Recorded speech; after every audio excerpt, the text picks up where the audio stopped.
오늘 말씀의 제목은 언약의 가정이라는 제목으로 잠깐 말씀을 나누도록 하겠습니다. 우리 계속해서 말씀 나누고 있는데요. 여러분들 지난주에는 요게벳과 모세의 모습을 조금 한번 살펴봤고요. 지난주 말씀 보면서 참 제가 은혜 받았던 것 중에 하나인데 출애굽기 2장 2절에 보니까 요게벳이 이제 아들을 낳습니다. 아들을 낳았는데 그가 잘생긴 것을 보고 그랬어요.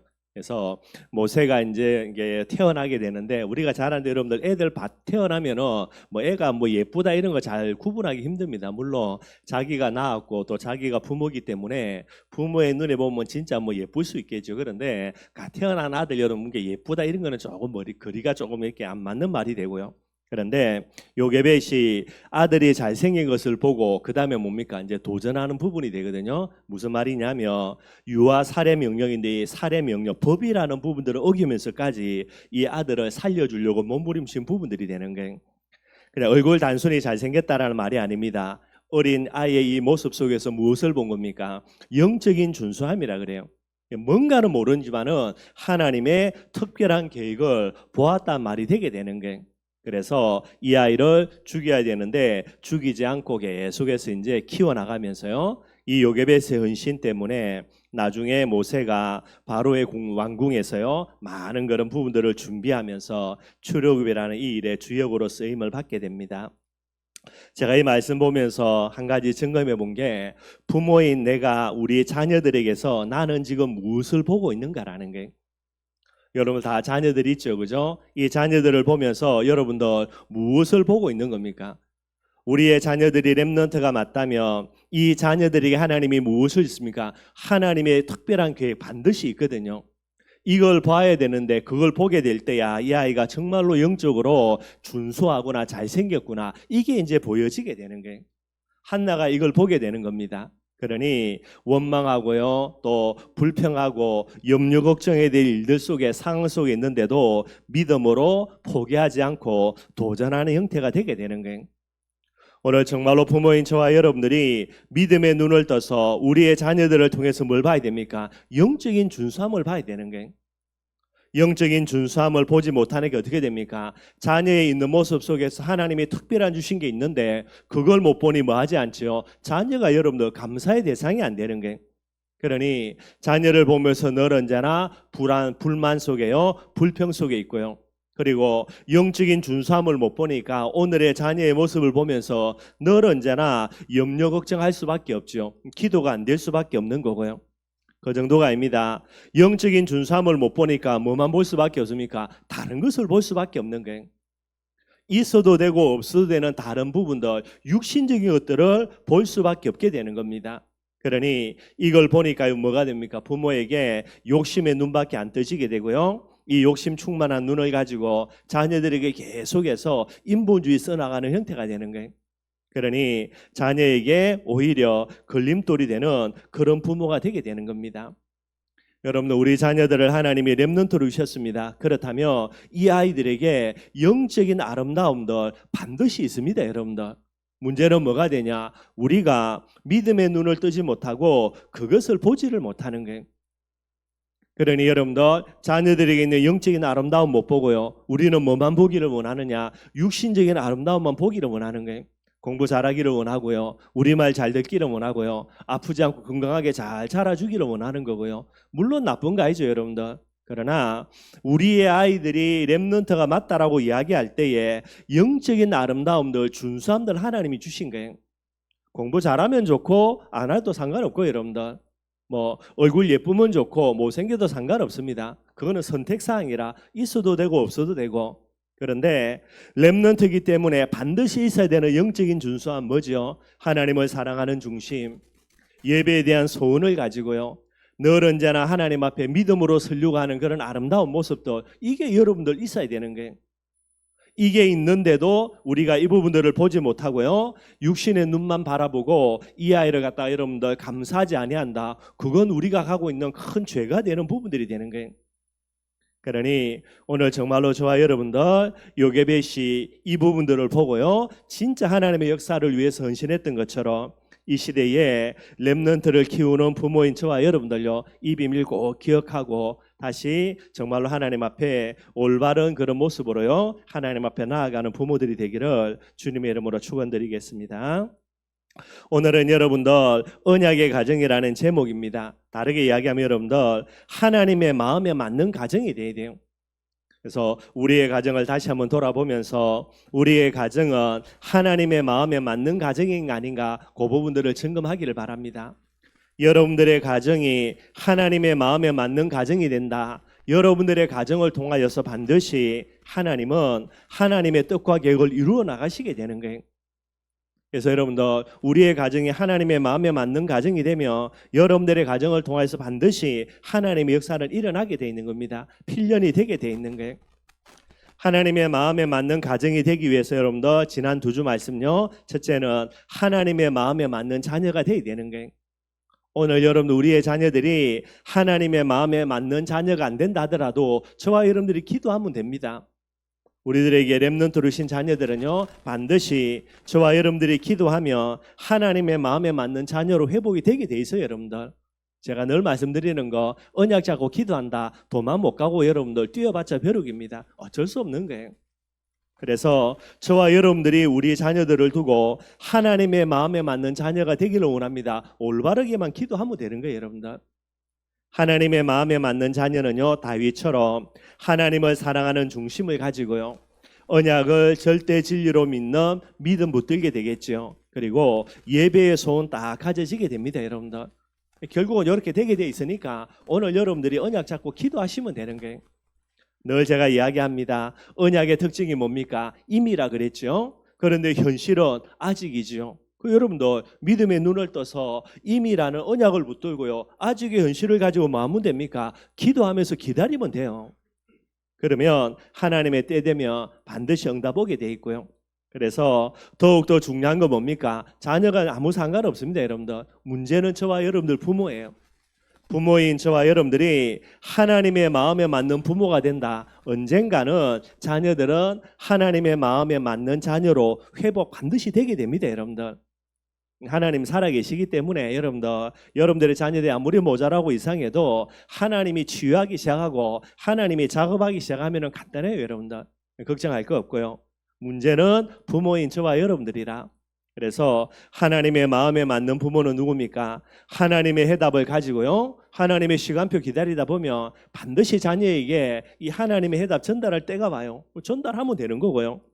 그리고 그 시간표가 오기까지 믿음을 계속해서 부모인 저와 여러분들이 지켜주면 됩니다. 여러분들 아니 우리 자녀들 어떻게 믿냐? 자녀를 믿은 말이 아니에요. 여러분들 나에게 언약을 주셔서 이 언약을 자녀에게 전달케 하실 그 하나님을 믿으면 되는 거예요. 뿐만 아닙니다. 자녀들 두고 뭐 하는 겁니까? 영적 싸움을 계속해서 싸워주면 돼요. 여러분들 결국은 마귀에게 잡혀서 그렇고요. 그러니 마귀가 꺾인다. 영적으로 제정신 차리게 돼 있고요. 그 순간부터 올바른 일들 일어나게 돼 있습니다. 이 모든 일들을 두고 뭐 하는 겁니까? 계속해서 기도하면 돼요. 언약 잡고 기도한다. 여러분들 구하는 자에게 주실 것이고요. 찾는 자가 찾아낼 것이고 두드리는 이에게 열릴 것입니다. 누구요? 어느 누구든지 상관없어요. 구하는 자마다 찾는 자마다 두드리는 자마다 아무 상관이 없다니까요. 그러니 오늘 저와 여러분들이 언약 잡고 하나님께 기도한다. 내일은요 반드시 우리 자녀를 바꿀 수밖에 없게 되게 되는 거예요. 왜 이 비밀들이 하나님의 마음에 맞는 부모인가? 저와 여러분들의 자녀가 렘넌트가 맞다. 우리 자녀는 뭐 먹고 자라야 됩니까? 하나님의 해답인 복음 먹고요 믿음 먹고요 기도 먹으면서 자라가야 돼요. 송충이는 솔잎 먹어야 되는 거 여러분들 잘 아시죠? 다른 거 먹으면 죽습니다. 여러분들 똑같은 이치로 우리의 자녀가 지금은 아니라 하더라도 근본적으로 렘넌트가 맞다. 여러분들 복음 가지고요 믿음 가지고 기도로 그렇게 자라나게 되는 거예요. 왜 우리 자녀들이 올바르게 안 되어지냐? 뭐 가슴에 손을 얹고요 내가 지금까지 얼마나 복음으로 믿음으로 기도로 내 자녀들을 양육했냐? 그거 돌아봐야 되는 거예요. 여러분들 그래서 그렇게 키웠는데 우리 자녀가 이상하다. 얘는 여러분들 시대적인 인물 됩니다. 여러분들 그래서 그것만 딱 점검하시면 돼요. 그래서 지금이라도 여러분은 늦지 않고요 우리의 자녀들 렘넌트이기 때문에 반드시 복음과 믿음과 기도로 지금부터 키워도 늦지 않습니다. 여러분들 이게 바로 하나님의 마음에 맞는 부모가 되게 되겠죠. 그러니 하나님의 마음에 맞는 자녀, 하나님의 마음에 맞는 부모, 이 두 이제 관계가 형성되면요, 이 가정이 어떤 가정이 되냐? 하나님의 마음에 맞는 가정이 되는 거예요. 이 가정은 반드시 하나님의 역사의 주인공으로 쓰임 받습니다, 여러분들. 그래서 한 몇 팀들 한번 소개해 보도록 하겠습니다. 하나님의 마음에 맞는 가정, 뭐 두 번째도 이야기하겠지만 한마디로 언약의 가정이죠. 첫 번째입니다. 우리 아까 장로님도 기도하셨는데 무두셀라와 노아입니다, 여러분들. 그 이전부터 살펴봐야 되는 그게 이제 에녹이죠. 성경을 보니까 에녹이 여러분들 300년 동안 하나님과 동행했는데 누구를 낳고요? 아들을 낳습니다. 그러면서 이 아들의 이름을 무두셀라라 그랬어요. 그래서 에녹이 무두셀라를 낳은 후에 300년 동안 하나님과 동행했다라는 게, 무두셀라 낳기 전에는 하나님과 동행하지 않았다는 말이죠. 그럼 이제 핵심이 뭡니까? 무두셀라, 여러분들. 무두셀라의 이름의 뜻이 뭐냐면 창던지는 자라는 뜻입니다. 이게 어떤 형태냐? 그 옛날 고대 사회에는요, 창던지는 자라는 의미는 뭐냐? 심판을 이야기하는 게. 그러니까 에녹이 여러분들 그죠? 무두셀라를 낳을 이때쯤에 하나님의 계시를 받아가지고 노아 홍수라는 이 비밀을 여러분들 깨닫게 되는 거예요. 그래서 아들을 낳으면서 뭐라는 겁니까? 니는 무두셀라다. 노아 홍수라는 이 심판을 상징하는 이름을요. 그러면서 이때부터 300년과 하나님과 동행했다는 말은 무슨 말입니까? 세상의 모든 사람들에게 언제인지는 모르지만은 홍수라는 하나님의 심판이 온다. 너희들 정신 차리라. 계속해서 메시지 전한 거예요. 이게 이제 하나님과 동행하는 그런 비밀들이 되게 됩니다. 그리고 300년간 동행한 이후에 죽음을 보지 않고요, 이제 하늘로 하나님이 데려가 버리게 되는 거죠. 그리고 여러분들이 잘 아시는 대로 무두셀라는 어떤 사람이냐? 969세를 살아요. 969세는 성경에서 가장 오랫동안 산 인물이 됩니다. 어떻게 하다 보니까 안 죽고 끝까지 살았다 이런 개념이 아니고 가장 최장수 인물이기 때문에 하나님의 분명한 계획이 있는 거예요. 무두셀라에게 어떤 하나님의 계획이 있느냐 우리가 잘 알 수는 없지만은요, 성경 연대를 쭉 한번 추적을 해보면은 무두셀라가 가장 오래 많이 살았는데 언제 죽었냐? 노아의 홍수가 일어나는 그때에 사망한 거예요. 그러면 이제 물에 빠져 죽었냐? 그건 아니겠죠, 여러분들. 노아가 만약에 무두셀라가 살아 있었다, 반드시 여러분들 방주에 태웠을 거고요. 방주에는 8사람만 들어간 거니까 아마 방주를 다 완성하기 직전에, 홍수 오기 전에 아마 이제 무두셀라를 하나님이 불러가신 것 같아요. 그러면은 무엇 때문에 무두셀라를 그렇게 오랫동안 살려뒀겠습니까? 무두셀라 이름 자체가 뭐죠? 홍수입니다, 홍수. 그러니 이름이 늘 불릴 때마다 이 홍수라는 부분들을 무두셀라는 기억할 수밖에 없는 거예요. 이 홍수라는 부분을 두고 하나님이 부른 사람이 누구냐? 그게 손자인 노아입니다. 그래서 노아는 여러분들 열심히 방주를 만들었고요. 그러니 이 무두셀라가 오래 그죠? 그렇게 기간 동안에 살았던 이유가 뭐냐? 육신적으로는 도움을 주지 못합니다. 원체 노령이니까 그죠? 몸이 뭐 연로하니까요. 이 무두셀라가 노아가 방주를 만드는 이 일을 두고요, 배후에서 계속 뭐 하는 겁니까? 생을 걸고 기도하게 되는 거예요. 그리고 방주가 완성되어지는 그날 하나님이 그를 불러가게 됩니다. 그 전에요. 그러니 무두셀라의 오랫동안 기간 동안에 노아 배후에서 기도했던 이 기도의 힘을 가지고요, 노아가 어떻게 되느냐? 사명을 감당하게 되는 거예요. 그래서 여러분들이 잘 아시는 대로 성경의 노아를 설명합니다. 뭐라고요? 그 당시에 똑같지 않은 다른 모습으로 하나님께 은혜를 입은 자다.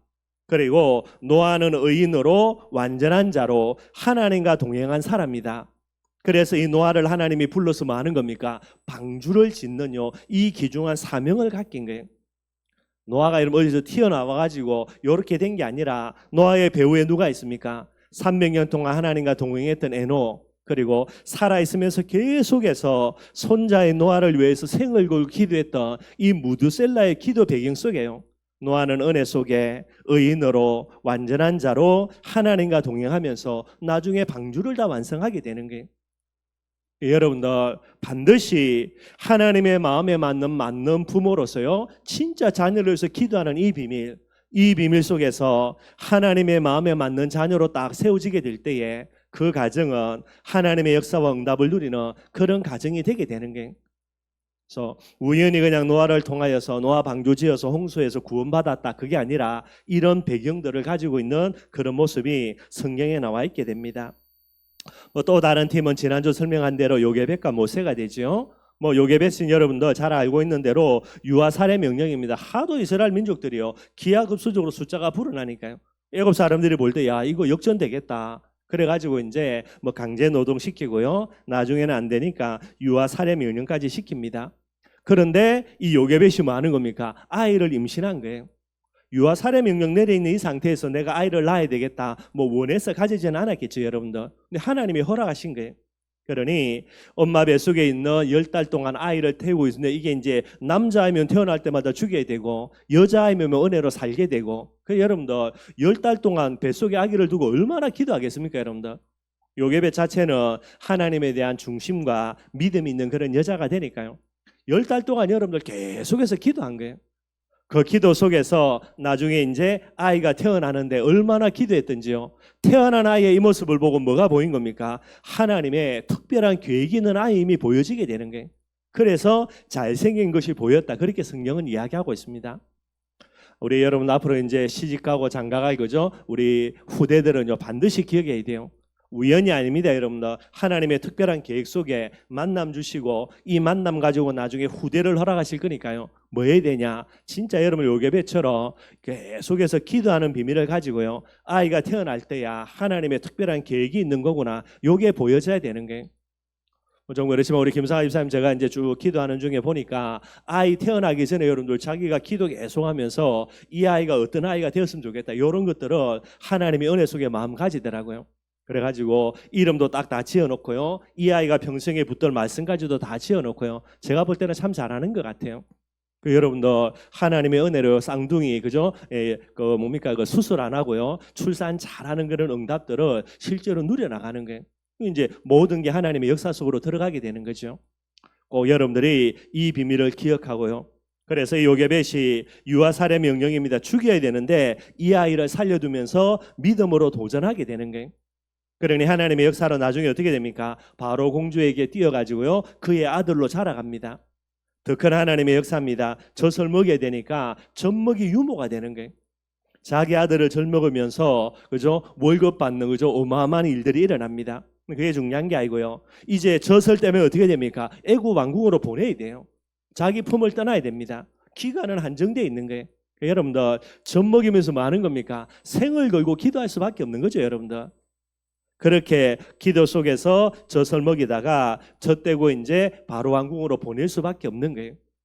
이 모세입니다. 어머니의 그런 기도의 배경 속에서 자라나는 이 모세 나중에 어떻게 됩니까? 출애굽의 하나님의 역사의 응답을요 마음껏 받아 누리게 되게 되는 거예요. 모세가 어느 날 툭 튀어나와 가지고 그래 된 게 아니라 그의 배경에 뭐가 있는 겁니까? 부모의 기도가 있게 되는 거예요.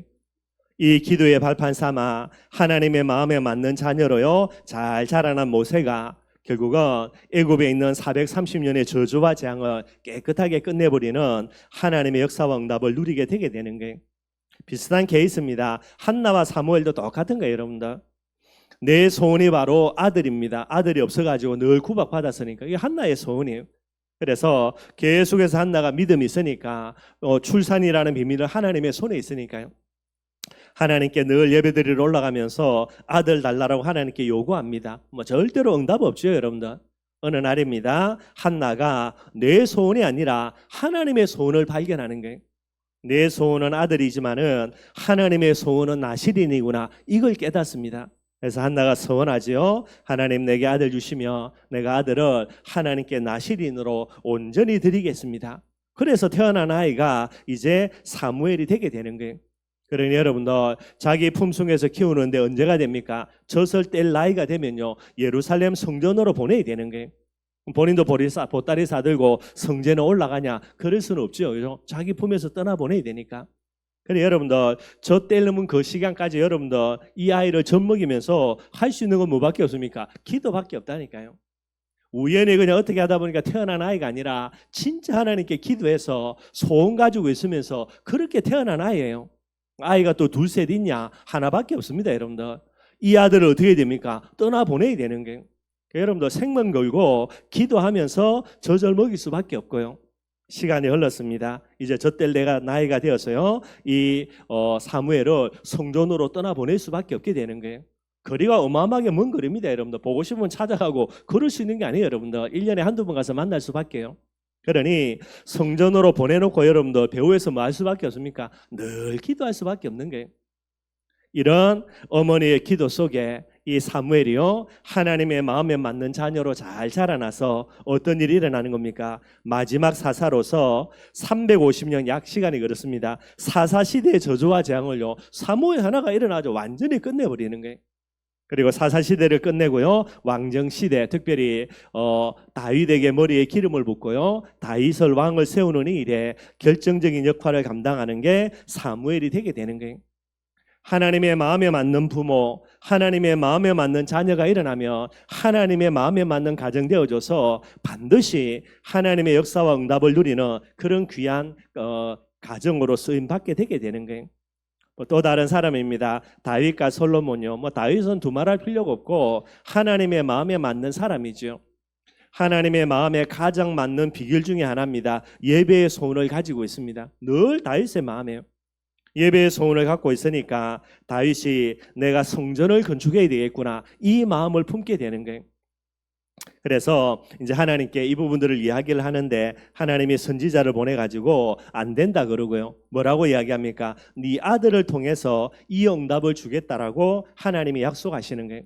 그래서 솔로몬이 태어날 아들을 두고요, 뭐 하는 겁니까? 최선을 다해서 성전 건축할 준비를 완벽하게 다 해놓습니다. 그 이후에 태어나는 아들이 누굽니까? 그게 여러분들 솔로몬이 되는 거예요.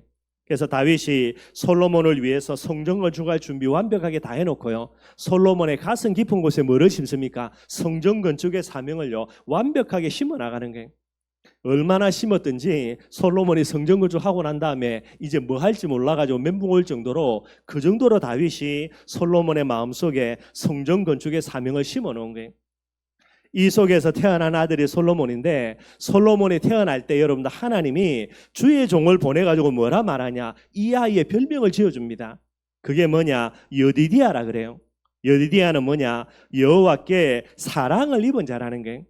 그래서 여기까지 살펴보면 좀 시간이 많이 걸리지만 여러분들, 이 솔로몬은요, 아버지가 성전 건축을 해야 되던 이 소원 속에서, 그래서 하나님이 주신 아들이 그게 이제 솔로몬이 되게 됩니다. 그래서 이 솔로몬이요, 이 아버지의 그런 여러 가지 헌신과 준비 속에서 나중에 뭐를 하냐? 성전 건축의 응답을 누리는 거예요. 이 성전 건축을 통하여서 하나님의 어마어마한 축복과 응답의 역사들이 일어나게 되게 되는 거고요. 이거 하나 때문에 여러분들 솔로몬이 얼마나 응답을 받냐? 육신적으로는 여러분들 최고의 모든 응답을 다 받아 누리는 게 그게 솔로몬이 되게 되는 거예요. 뿐만 아닙니다. 조금 그렇지만 여러분들 다르게 볼 부분인데, 바울과 디모데가 되는 거예요. 바울은 우리가 잘 압니다. 세계 복음화의 주인공입니다. 그리고 사도 바울은요, 로마 복음화의 간절한 소원을 가졌고요. 그래서 나중에 로마에 가게 되고 로마에서 순교의 제물로 하나님께 부름받아 가게 되는 거예요. 근데 여러분들 사도 바울이 뭐를 알고 있냐? 하나님의 역사와 응답이라는 부분을 두고 제일 중요한 비밀입니다. 하나님의 마음에 맞는 부모요, 하나님의 마음에 맞는 자녀요, 하나님의 마음에 맞는 가정이 되어야 된다는 거 바울이 알아낸 것 같아요. 그런데 안타깝게도 바울은 아들이 있습니까? 아들이 없죠, 여러분들. 그래서 로마 복음화의 간절한 하나님의 소원을 가지고요, 바울이 뭐를 붙드냐? 디모데를 자기 아들로 삼습니다. 그래서 이제 영적인 아들로 삼고요, 이 디모데에게 이야기합니다. 너는 내 아들이다, 내 아들아, 이런 식으로 계속해서 이야기를 하게 되는 거예요. 왜 그러면 디모데를 영적인 아들로 삼았냐? 디모데의 아버지는 헬라인이고 어머니는 유대인입니다. 그러니 여러분들 이 디모데의 마음속에는요, 선민사상이 아니에요. 선민사상은 유대인들만 구원받아야 된다, 요거거든요. 그런데 디모데의 마음속에는 뭐가 있냐? 선교사상이 늘 마음속에 흘러넘쳐요. 사도 바울을 부르는 이유가 선교죠. 그래서 디모데를 딱 보면서 바울이 그렇구나, 이제 이걸 깨닫고요.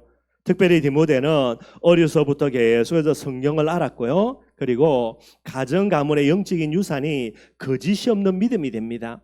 이런 비밀을 갖고 있으니까요. 특별히 가부정을 이루게 될 때, 하나님이 원하는 가정이 될 때에 세계복음화라는 응답의 문이 열릴 줄 알고요. 이 비밀을 가지고 어쩌면 바울의 욕심이죠. 아들이 없기도 했겠지만은요. 그래서 디모데를 영적인 아들로 세우고요. 그래서 바울은 하나님의 마음에 맞는 부모로, 하나님의 마음에 맞는 자녀로 디모데를 세웁니다. 결국 이 디모데가 여러분들 세계복음화의 주인공으로 많은 축복과 응답을 받아 누리게 되는 거예요. 성경에 많은 가정들이 있지만 여러분들 그죠? 진짜 하나님의 역사와 응답을 누렸던 것은 하나님의 마음에 맞는 자녀와 부모, 가정이라는 비밀 속에서 일어나는 이런 비밀들이 되게 되는 거예요. 저와 여러분들도 하나님의 은혜로 여러분들 가정을 이루고 있습니다. 그렇다면 저와 여러분들부터가 하나님의 마음에 맞는 부모 되면 되고요. 그리고 우리의 자녀들이 하나님의 마음에 맞는 자녀가 된다면 이것이 바로 하나님의 마음에 맞는 가정을 이루고요. 이 가정은 반드시 뭐 한다고요? 세계복음화에 하나님의 축복 강담 누리는 그런 가정으로 쓰임 받게 되는 거예요. 그래서 여러분들 많은 거 있겠지만은 올해 가정의 달에 여러분들 이 가정의 올바른 기도 제목 가지고요 꼭 좀 기도로 도전하는 그런 저와 여러분들이 되기를 바랍니다. 두 번째 여러분들 조금 살펴볼게. 하나님의 마음에 맞는 가정이다. 한마디로 어떤 가정입니까? 언약의 가정이라는 게. 그래서 오늘 본문에 언약의 가정을 두고 반드시 있어야 될 거 세 가지를 이야기합니다. 전에도 말씀을 드렸고요. 그래서 우리의 가정이 하나님의 마음에 맞는 가정이다, 언약의 가정이 맞다라고 할 때에 요 세 가지가 항상 있어야 되는 거예요. 이걸 점검해 보고요. 이 비밀 속으로 꼭 들어갈 수 있는 축복 누리기를 바라겠습니다. 오늘 고린도전서 13장 13절에 여러분들 이야기합니다. 항상 있을 거 세 가지요. 믿음과 소망, 사랑 이 세 가지는 뭐라고요? 항상 있어야 된다라는 거예요. 우리의 가정이 하나님의 마음에 맞는 가정이 맞다며, 그죠? 내가 하나님의 마음에 맞는 부모가 맞다며, 우리의 자녀들이 하나님의 마음에 맞는 자녀가 맞다며, 이 세 가지가 항상 있어야 돼요. 이게 없다. 결국 여러분들 아닌 부분들이 되게 되는 거죠. 그 항상 있을 세 가지가 뭡니까? 그게 믿음, 소망, 사랑인데 그 중에 제일은 사랑이라 이야기하는 거예요. 여러분들이 잘 아시는 여러분들 사랑에는 네 가지 사랑이 있다 그럽니다. 뭐 남녀 간의 사랑을 이야기하는 에로스 이것도 이야기하고요. 그 다음에 친구 간의 우정을 이야기하는 필리아라는 것도 있고요. 그 다음에 부모님이 자녀를 향한 그런 사랑입니다. 그래서 스토로게 그럽니다. 이런 사랑이 있고요. 마지막으로 인간을 향한 하나님의 사랑입니다. 그걸 아가페 사랑이라 그러죠. 뭐 네 가지 정도 이야기를 하는 게. 저와 여러분들 한 가지 알아야 될 게 인간의 특징입니다. 인간은요 반드시 사랑을 받아야 사랑을 전달해 줄 수 있는 그런 존재가 바로 인간이 되는 거예요. 절대로 사랑받지 않고 자기 스스로 사랑을 만들어내고요 끊임없이 사랑을 준다. 그거는 사람이 아닙니다, 여러분들. 그럴 수 있는 존재는 누구밖에 없냐? 하나님 한 분밖에 없게 되는 거예요. 그래서 예를 들면은 발광체라는 게 있습니다. 발광체는 뭐냐? 자기 스스로 빛을 내는 물체를 발광체라 그래요. 그리고 반사체라는 게 있습니다. 반사체는요 외부로부터 빛을 받아가지고 반사하는 물체를 이야기합니다. 아무리 여러분들 그죠 어마어마한 사랑을 가지고 큰 사랑을 베푼다 하더라도요 인간은 뭐가 됩니까? 하나님이 될 수가 없어요. 자기 스스로 빛을 발하는 발광체가 될 수가 없습니다. 뭐밖에 못 됩니까? 반사체밖에 안 되는 거예요. 그래서 인간은 반드시 뭐 해야 됩니까? 하나님의 사랑 받아야 됩니다. 그게 근원적인 사랑이니까요. 그 사랑을 가지고 누구를요? 사람을 사랑하고 뭐 자녀를 사랑하고 아내를 사랑하고 남편을 사랑하고 이런 형태로 가져야만 되게 되는 거예요.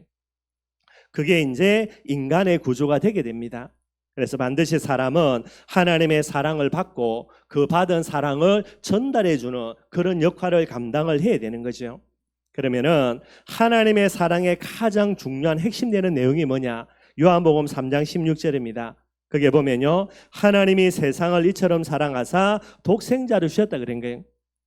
예수가 그리스도라는 복음의 비밀이 바로 하나님의 사랑의 가장 중요한 핵심이 되는 거예요. 예수가 그리스도라는 복음을 모른다. 그래 놓고요. 하나님의 사랑을 내가 안다라고요. 그게 바로 거짓말입니다, 여러분들. 예수가 그리스도라는 복음을 모르면 하나님이 얼마나 나를 사랑하는지 알 수가 없어요, 여러분들.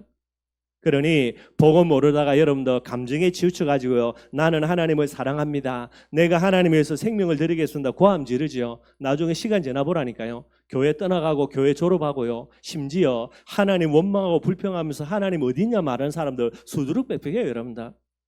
저도 중고등부 다닐 때에 제 주위에 많은 우리 이제 친구들이 있었습니다. 걔들 중에 여러분들 그죠? 내가 하나님 사랑합니다. 그래서 하나님을 위해서 생명 바치겠다 감 지르고요.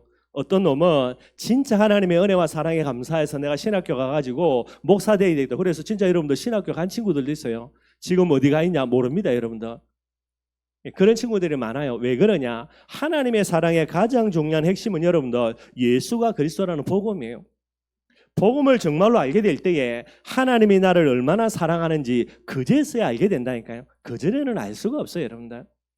그래서 하나님의 사랑의 제일 핵심 되는 거 복음의 비밀이 되게 되어 있고요. 세 가지 중에 가장 중요한 건 사랑입니다. 항상 있어야 됩니다. 이거 없으면 안 된다라는 거예요. 그래서 전도 제자인 저와 여러분들의 사랑은 뭐가 됩니까? 나에게 복음을 주신 하나님을 사랑하는 사랑 반드시 있어야 됩니다. 이게 없으면서 내가 전도 제자다. 그거는 사기입니다, 여러분들. 오늘 내가 하나님 위해서 생명을 드리겠습니다. 얼마 있잖아. 그거 거짓말 뻔히 드러나요, 여러분들. 하나님이 나에게 예수 그리스도를 주신 이 하나님의 사랑, 그게 우리 마음속에 담겨 있어야 돼요. 이 중심이 바로 전도 제자로 설 수 있는 가장 중요한 비밀이에요. 믿음과 소망, 사랑 이 세 가지는 항상 있어야 된다. 그 중에 제일이 뭐라고요? 사랑입니다. 저와 여러분들의 마음속에 다른 것도 있어야 되겠지만 가장 먼저 우선적으로 있어야 될 거 항상 그게 바로요 하나님을 사랑하는 그런 사랑의 비밀이 되게 되는 거예요. 그리고 그걸로만 끝나면 안 됩니다, 여러분들. 항상 있어야 될 게 사랑인데요. 복음을 내게 허락하신, 그래서 이 복음을 가진 내 존재를 뭐 해야 됩니까? 사랑할 줄 알아야 돼요. 그거 없으면 그 사람은 여러분 복음 모르는 사람이고요. 그 사람은 전도 제자일 수가 없게 되는 거예요. 전도 제자인 저와 여러분들입니다. 하나님이 나를 사랑해서 내게 복음 주셨어요. 그래서 그 하나님의 은혜로 내가 복음 갖고 있습니다. 누구를 사랑해야 돼요? 이 나를 사랑할 줄 알아야 되는 거예요. 가장 아낄 줄 알아야 되고 가장 가치 있게 여길 줄 알아야 되고 가장 존귀하게 여길 줄 알아야 되는 거예요. 우리 자녀들에게 여러분들 이 비밀이 있는가 정말로 점검해 봐야 됩니다. 이 비밀 없다. 이 친구는 여러분들 올바르게 복음을 내 것으로 못 만든 거예요. 제가 모자라고 부족한 제가 잘 압니다. 대학교 다닐 때에 얼마나 제가 제 자신을 모자라게 생각하고요. 내가 부족하다, 니는 못난 놈이다. 얼마나 심었든지 우스갯소리지만은 제가 대학교 다니면서 나는 결혼을 죽어도 안 하려고 그랬어요. 내같이 모자란 게 결혼한다, 장가간다. 그러면 여러분들 마누라 죽도록 고생하는 거 두말할 필요가 없고요. 아이들 태어난다. 이놈들 내 때문에 죽도록 고생할 거 뻔하겠다 싶더라고요. 그래서 저는 결혼 안 하려고 그랬어요. 그 정도로 제 자신에 대한 정체감도 이 자부심도 완전 밑바닥이었습니다. 그런데 제가 복음을 딱 깨닫고 난 이후에 이게 완전히 바뀌어졌어요. 정말로 하나님이 나를 사랑하시는 거구나. 하나님의 최고의 사랑받은 존재구나. 그래 놓고 보니까요. 무너졌던 저의 모든 정체심들, 자부심도 전부 다 회복이 다 되더라고요. 어느 정도냐? 다른 사람이 볼 땐 좀 교만하다 싶을 정도로요. 그렇게 이제 당당한 모습을 가져가는 게. 제가 여러분 그러면 엉망인 삶이 회복이 되어지고 바뀌어졌냐? 아닙니다, 여러분들. 여전히 삼류대학 다녔고요. 삼류대학 다니면서도 공부 치기시고 못했고요. 외부적으로 잘 나간 경이야 전혀 없고 여러분들 딱 하나입니다. 지극한 하나님의 사랑, 이 복음을 제가 딱 체험하고 복음을 내 것으로 딱 만드니까 달라지게 되더라고요. 그 이후로 여러분들 계속 제 마음속에 하나님이 나를 사랑하는 이 나의 존재에 대해서요 정말로 사랑하는 마음들 가지고 지금까지 계속해서 걸어오고 있고요. 이 비밀이 없으면 여러분들 절대로 영적인 싸움에서 승리 못합니다. 이런 마귀가 계속해서 우리를요 비난하고 정죄하는 이 여러 가지 불화살을 쏠 때에 하나님의 사랑받은 나를 사랑하는 이 자존감, 자애심 없으면 여러분들 절대로 못 이겨나가는 거예요. 꼭 여러분들 기억하시고요. 두 번째 뭐 있어야 됩니까? 믿음이 있어야 됩니다. 항상 말씀드리는 거죠. 믿음의 대상은 누굽니까? 하나님 한 분뿐이에요, 여러분들. 사람은 믿음의 대상이 아니라 어떤 대상이라고요? 이해의 대상입니다, 여러분. 그렇구나. 그럴 수밖에 없는 거구나. 그게 끝이에요. 제가 늘 말씀드리는 겁니다. 여러분들 남편 믿다가는 언젠가는 남편한테 발등 지킵니다, 여러분들. 어쩔 수 없어요, 여러분들. 왜 그러냐? 나를 믿으라. 하나님이 나를 믿어야 돼. 니 왜 남편 믿냐? 그런 여러분들 하나님이 지극히 역사에서 남편한테 뒤통수 맞도록 하는 거예요. 남편 믿지 말라고요. 전도제자인 저와 여러분들 하나님 안 믿고 사람을 믿는다. 그러니 하나님이 역사에서 뒤통수 맞도록 하지. 늘 말씀드린 겁니다. 목사는 믿음의 대상이 아닙니다, 여러분들. 뭐 해야 됩니까? 그것도 이해의 대상이라. 여러분들이 저 믿는 거냐? 여러분들 뒤통수 크게 맞습니다. 절대로 믿지 말아요. 저도 제 자신 잘 안 믿어요, 여러분들. 그러니 믿음의 대상은 하나님 한 분밖에 없고요. 그 하나님이 우리에게 믿음의 내용으로 주신 게 뭡니까? 그걸 가리켜서 언약이라 그래요, 여러분들. 믿음이라고 이야기할 때 가장 중요한 핵심되는 개념은 언약입니다. 어떤 언약입니까? 성자 예수님의 언약, 예수는 그리스도 모든 문제 해결자. 항상 말씀드리는 겁니다. 진짜 언약의 사람은요, 뭐가 없다고요? 문제가 없어요, 여러분들. 자녀들에게 아무리 많은 문제가 있어도 언약의 사람인 부모인 저와 여러분들이 하나님의 마음에 맞는 부모로 딱 세워진다. 우리 눈에는 뭐가 없습니까? 내 자녀에게 있는 그 많은 문제가 안 돼야 돼요. 그러면 반드시 언약 잡고 문제가 안 되는 부분이기 때문에 어느 날 자녀 문제 진짜 사라집니다, 여러분들. 전도 제자의 믿음의 사람의 가장 중요한 모습이 돼야 되는 거예요. 성령 하나님의 임마누엘의 언약, 그죠? 지금도 우리 안에 성령으로 우리와 함께 하시는 비밀들. 그리고 성부 하나님의 세계복음화의 언약, 모자라고 부족한 저와 여러분들을 통하여서 세계복음화 반드시 하나님이 하신다라는 게, 이 언약을 잡고 있을 때에 저와 여러분들은 하나님의 기쁨이 됩니다. 믿음이 없이는 하나님을 기쁘시게 하지 못한다. 히브리서 11장 6절이고요. 마태복음 9장 29절입니다. 믿음대로 반드시 역사한다라는 거예요. 오늘 여러분들 반드시 우리 마음속에 믿음 회복해야 돼요. 어떤 믿음입니까? 하나님의 언약에 대한 믿음 딱 갖고 있어야 되고요. 두 번째, 하나님이 내게 언약을 주셨죠. 이게 내 마음에 믿어지는 거예요. 그러면은 나에게 언약 주신 그 하나님을 믿는 믿음, 이게 이제 나에 대한 믿음으로 뿌리 내려져야 되는 거예요. 내가 나에 대한 이 믿음을 딱 갖고 있어야 흔들리지 않습니다, 여러분들. 이게 반석처럼 든든히 세워지는 거예요. 이게 없으니 여러분들 나에 대한 나의 이 언약에 대한 믿음이 없으니까 내가 흔들리는 거예요. 내가 흔들리니까 주위에 있는 모든 사람들 흔들리는 거예요, 여러분들. 제가 가끔씩 이야기하는 겁니까? 우리 코끼리 코 잡고 우리 게임 같은 거 안 한 겁니까? 한 30바퀴 돌아보십시오, 여러분들. 그래가지고 딱 섰지요, 여러분들. 누가 돌고 있습니까? 주위 사람 안 돌아요, 여러분들. 내 옆에 있는 사람 가만히 서 있다니까. 누가 돌고 있는 거예요? 지가 돌고 있는 거예요, 여러분들. 내 남편이 문제 있는 게 아니고 내 아내가 문제 있는 게 아니고 내 자녀가 문제 있는 게 아니라니까요. 누가 문제 있는 겁니까? 내가 지금 돌고 있는 거예요. 내가 지금 문제 있는 거예요. 그러니 모든 게 여러분들 불신앙의 눈으로 보이는 거죠. 비록 자녀에게 문제가 있고 남편에게 문제가 있고 내 주위 환경에 많은 문제가 있더라도 내가 진짜 언약을 믿음으로 붙들고 있다. 아무것도 문제 안 된다니까요. 이걸 늘 생각하셔야 되는 거예요, 여러분들. 뿐만 아닙니다. 소망 이야기하죠. 믿음의 결과입니다. 믿음의 결과는 뭡니까? 반드시 소망에 따라오게 돼 있어요, 여러분들. 그냥 믿습니다. 맹신하고 광신하는 이상한 믿음, 잘못된 믿음 아니고요. 올바른 믿음입니다. 언약을 그죠? 올바르게 믿음으로 딱 붙들고 있으면요. 항상 하나님의 역사에 대한 뭐가 생깁니까? 기대와 소망 반드시 생겨지는 거예요. 그래서 아직이라는 그런 현실이지만은요, 이미라는 언약을 믿음으로 붙들면요, 그 갭들은 반드시 소망의 제목으로 붙들려지게 되는 거예요. 그러니 이 소망 가지고 뭐 할 수밖에 없습니까? 기도할 수밖에 없고요. 기도 속에서 뭐 하는 겁니까? 낙심하고 절망하는 게 아니라 소망의 비밀을 가지고요, 기도 속에서 그 시간표까지 계속해서 인내할 수 있게 되는 거예요. 성경이 이야기합니다. 소망은 뭐를요? 인내를 가져오게 만드는 거예요, 여러분들. 억지로 참는 게 아니라니까. 억지로 참으면 병들고 암 걸리고요. 우리에게 주시는 소망은 뭡니까, 여러분들? 하나님이 주실 응답의 비밀들을 소망하면서요, 이것 갖고 계속해서 뭐 하는 겁니까? 기다려지는 거예요. 시간 가면 갈수록 더 큰 소망으로, 더 큰 기대로 계속해서 하나님 앞에 나아가게 되는 거예요. 그러니 반대로 여러분들 안 믿는 결과로 뭐 하는 겁니까? 그래서 절망하는 거예요. 환경 때문에 절망하는 게 아닙니다, 여러분. 믿음 없어서 절망하는 거예요. 믿음 없기 때문에 결국은 낙심하는 거고요. 이게 쌓여가지고 결국은 포기하게 되는 거예요. 그러니 오늘 내가 전도 제자가 맞다. 나에게 항상 있어야 될 게 뭡니까, 여러분들? 하나님을 사랑하는 그 사랑, 언약에 대한 믿음, 그리고 그 비밀을 가지고 소망 속에 있는 이 비밀도 항상 있어야 되는 거예요. 이게 없다. 어떻게 여러분들 세계복음 하겠습니까?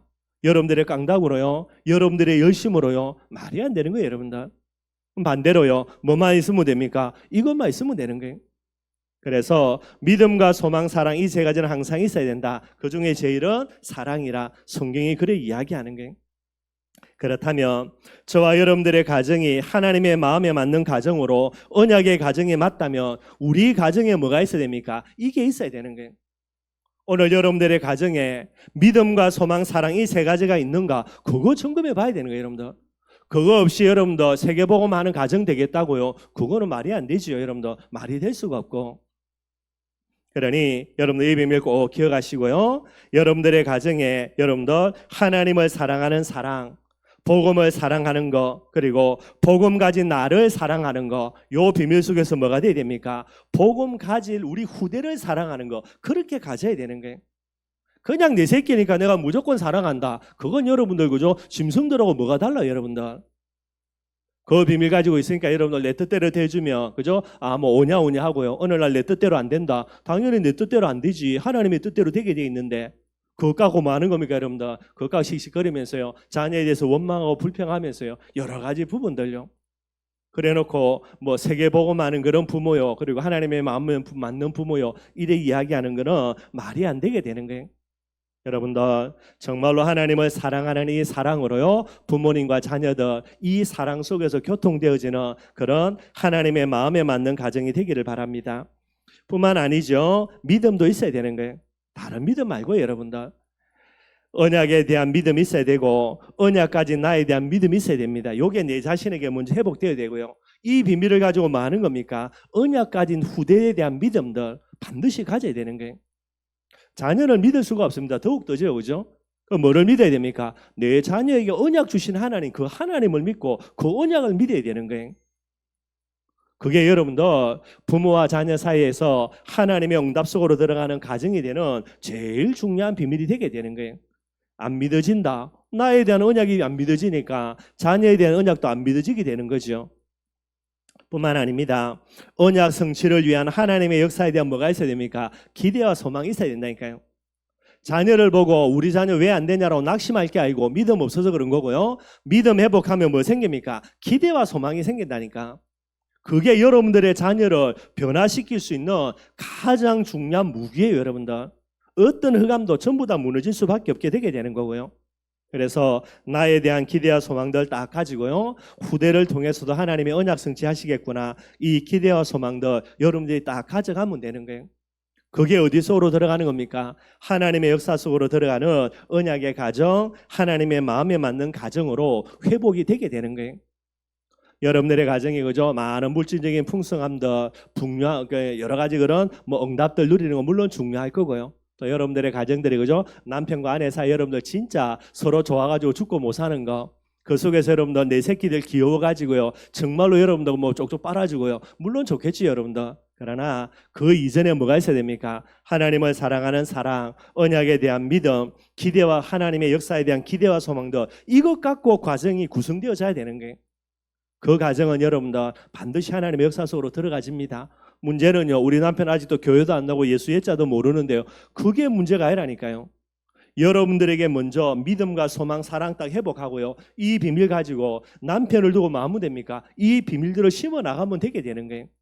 그러면은 반드시 하나님의 역사 일어나겠고요, 자녀들도 마찬가지가 되게 되는 거예요.